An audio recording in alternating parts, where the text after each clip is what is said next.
once again, we're back at the rescue, inside the tanks.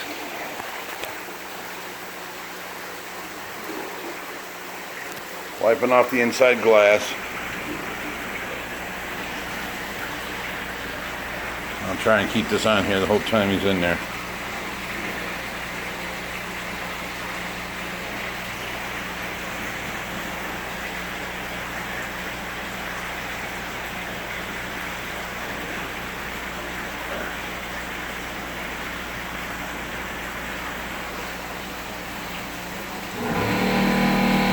That's the air compressor that he runs from.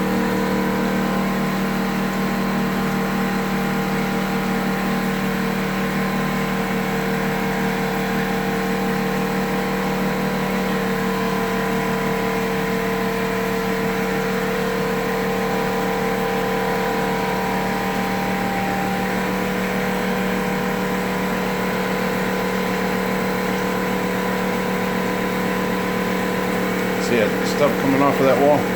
It's like a white biofilm. It makes it to where you can't see through after a while. If you leave it go, it turns into algae on the windows.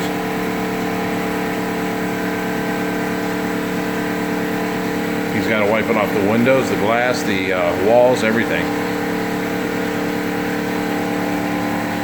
And then the tank will be crystal clear by tomorrow, buffered. Right now, that's pretty clear.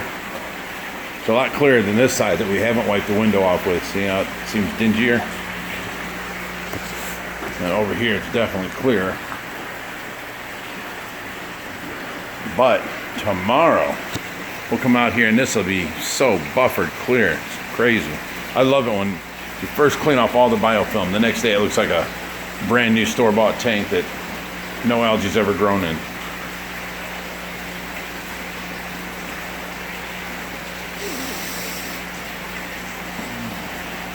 Look where the vinyl clown nut's been hiding out now. He took over the old Buttacophori breeding area, and then they took over this back wall. See this piece right here? Let me see. This whole section of lava rock. There's one of the Buttacophoris there. See the gravel missing? They go right down behind there. See, he just went in behind there. And that's their area where they breed now. I guess this was too public for them. They didn't have enough privacy.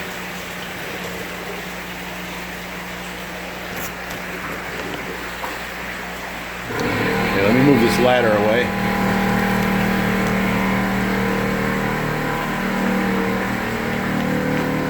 Put down the zip strips and the snips.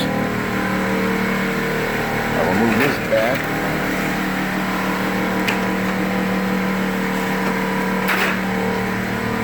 Now we can get a, let's see.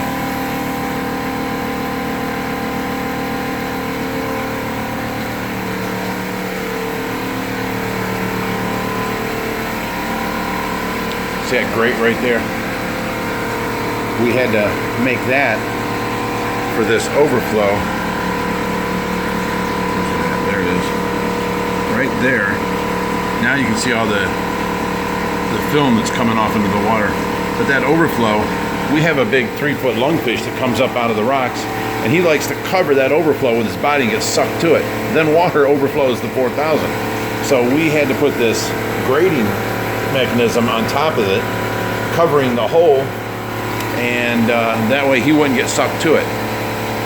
And it works great, but the zip strips, they give out every once in a while, 6 months or a year. And now he's doing the walls. And you can see on the walls, see the white biofilm? As he wipes it off, it really makes everything pop and look pretty again. I wish there was a way chemically or some type of filtration you can get rid of the biofilm and not have it build up. Because this is just a lot of work to keeping these tanks clean.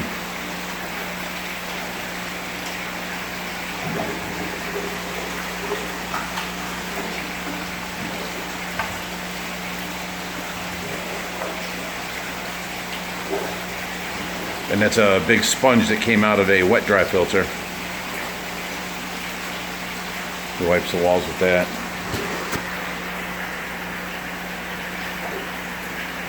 Nice and blue walls now.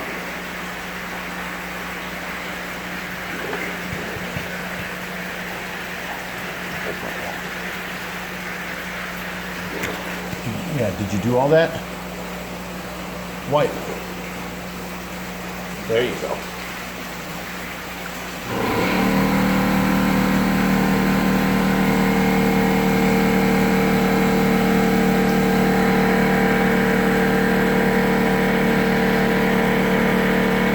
Put some of the clown knives out.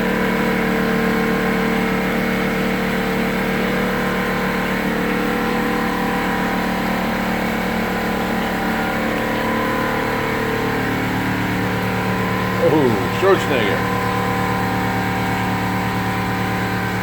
And there's Poe, short for Poseidon. Where is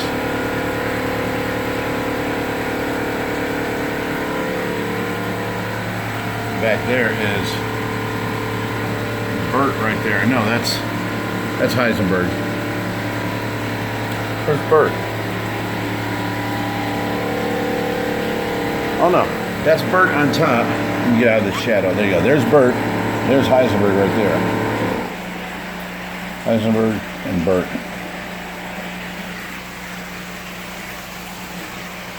There's a black belt cichlid. There's the Dorado. Almost here. Another clown nine. Well, there's the black-eared Peroon sharks, two of them.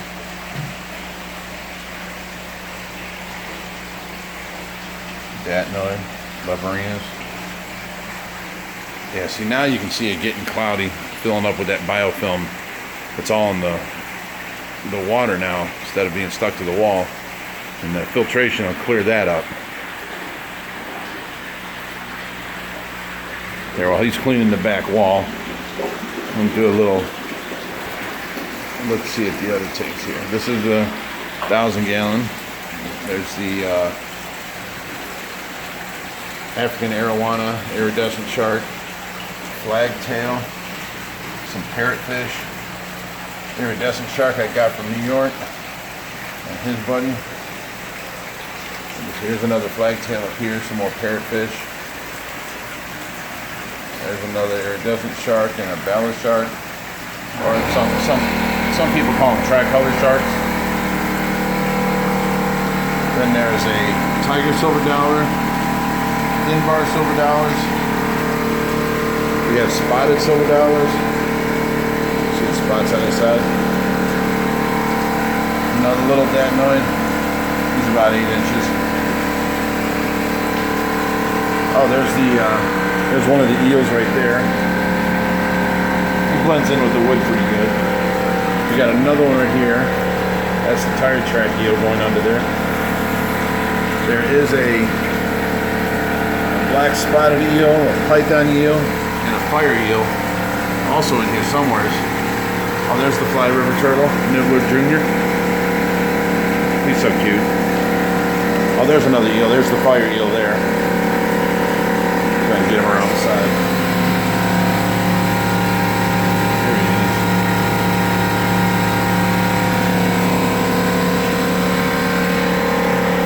Okay.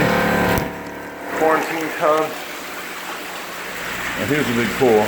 I don't know why this stuff gets left laying around. I gotta take it out. Here's some babies. Look at the little baby gar. These are fish that came in that are too small to go with any of the other fish. There's a little 4-inch koi. Placo. Another placo there. Look how cute he is.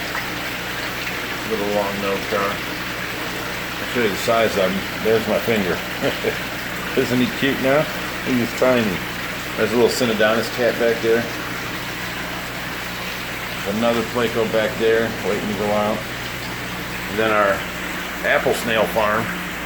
They just keep breeding and breeding and breeding. Walk over here. Trace's koi.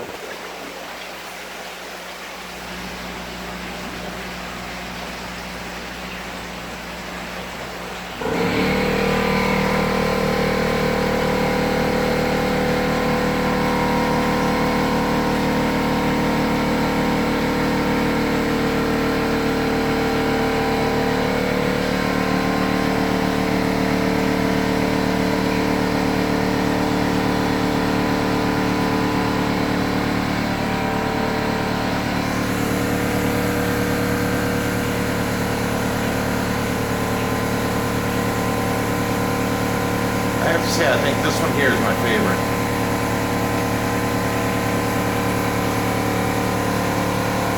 Tracy's, I'm pretty sure this Platinum Ogon is her favorite. But the coloring on this guy is just awesome.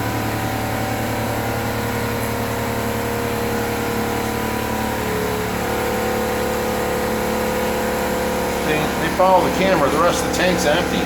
They follow me around. Let me get some food in here and I'll show you, okay. No matter how many times a day you feed them, this is how they act like.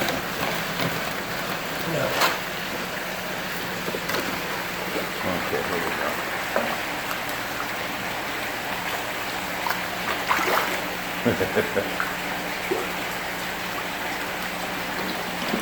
Now I mix flake food in with the floating pellets.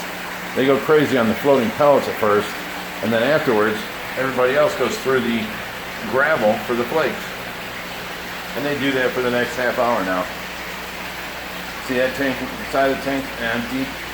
This side of the tank, empty. Oh, gosh, see how much cloudier it's getting now? All that biofilm. He's clearing out the overflow. Grabbing all the excess plants that the pacus have chewed off.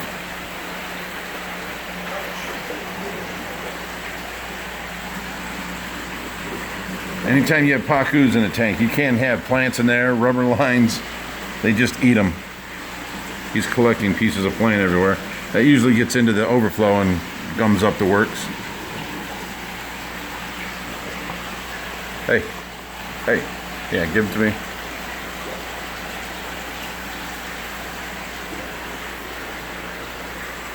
That's all pieces of plant. Came off of them plants. This plant. Hey Josh. What? How you feeling, bud? Fish tank.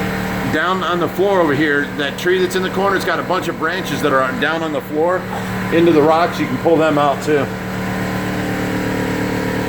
And let me know when you're ready to work on that overflow. I brought you out some big zip ties. Braided broke. Huh? Yeah, braiding broke. I don't think there's zip tie left to it. What do you mean the gratings broke? This ripped off the wall. The zip ties are still here. I ripped through that braiding and the zip tie is there. Oh, well then don't make them as tight and leave them in a different place.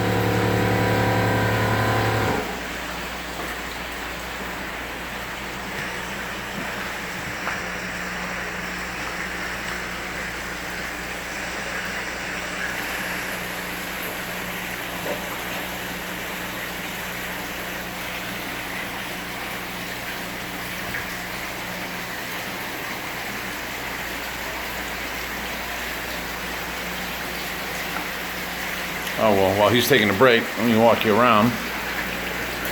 Got in the 750, which is supposed to be our Oscar tank, but we've been using it for the mini monsters. There's Olearius pictus.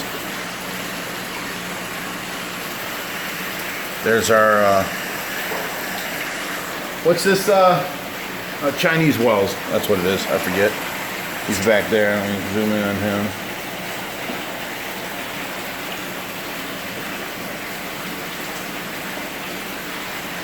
There's a regular. This here is a cross between a marble cat and a tiger shovel nose. This is a. I can't remember the new name for it. There's a Wixie cat. That's what they call it, armored cat, but all I know is the old name for it. There's a bigger lungfish back there. Some clown knives. They have to stay in here until they get big enough to go into the 4,000. Here is the cichlid tank.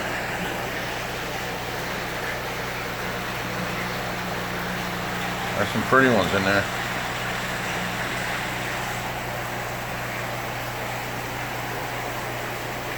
Yeah, I put my hand up here, watch them all come up. There. They're like the goldfish, no matter how much I feed them, they'll keep coming for more. There's the star sapphire, one of them. There's the other one. They're starting to get their speckles. That one's pretty. Bunch of babies down here in the back. In the back we have a bunch of plants behind that coral piece. I don't know if you can see them. They're back there, but all the babies hide out in there. And there's these ones. They had a bunch of babies. The Star Sapphire again. The Star Sapphire we got from Mike Droughty from Imperial Tropicals. Last year at the OCA he had these two, and they were smaller than this little guy. And 1 year they grew up to where they're, I'd say that's 4.5 inches now. Starting to get their speckles. Oh, I like this guy here. He's not in the right light. If he's down lower, his purple is so pretty. Let's see if I can get him down here. Starts to show his color there. Look, there it is. He's a Nagaro Flametail. Anyways, here is the Frontosa.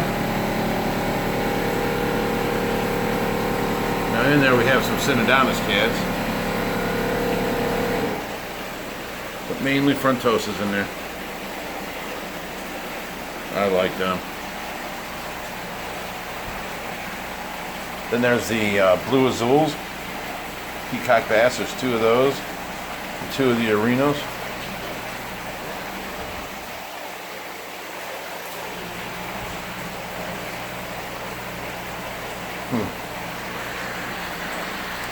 Walk back around.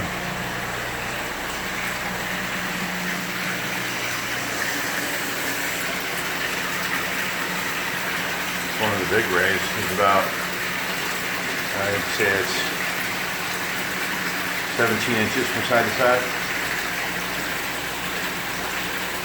30-inch hybrid there.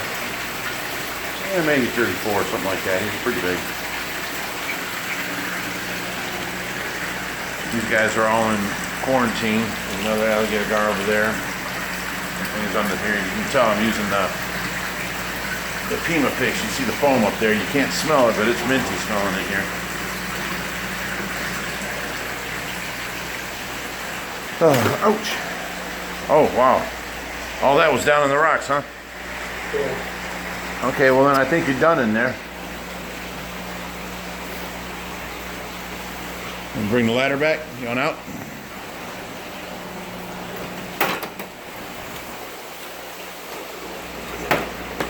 I need a little stand or something for this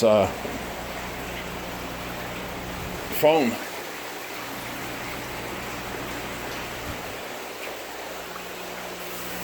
All right, I got you 2 towels.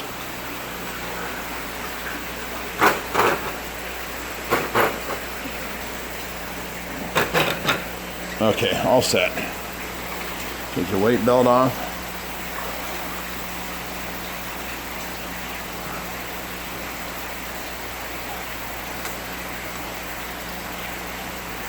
You can just leave the top. I can get that while you're messing around with other tanks.